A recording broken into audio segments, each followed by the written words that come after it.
اللہ تعالیٰ نے اپنے پیارے نبی کو اخلاق سکھانے کے لیے لوگوں کے پاس بھیجا۔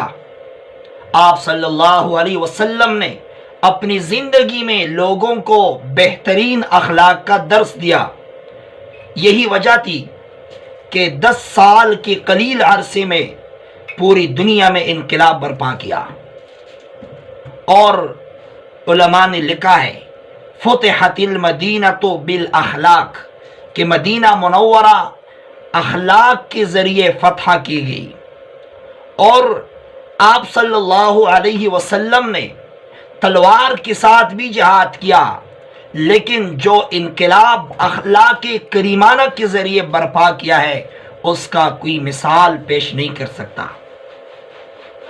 اخلاق بظاہر ایک معمولی چیز نظر آتی ہے، لیکن اس کے ساتھ ہر مشکل سے مشکل چیز خریدی جا سکتی ہے۔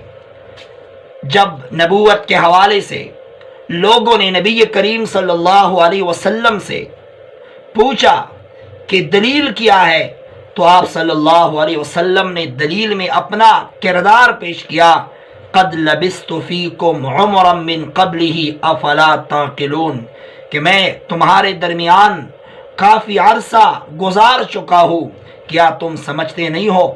تو مقصد یہ ہے کہ ہمیں بھی اچھے اخلاق اختیار کرنا چاہیے اور اپنے کردار کے ذریعے لوگوں کو متاثر کرنا چاہیے۔ اللہ تعالی ہم سب کو اخلاق کریمانہ اپنے اندر پیدا کرنے کی توفیق عطا فرمائے۔ وآخر دعوانا ان الحمد للہ رب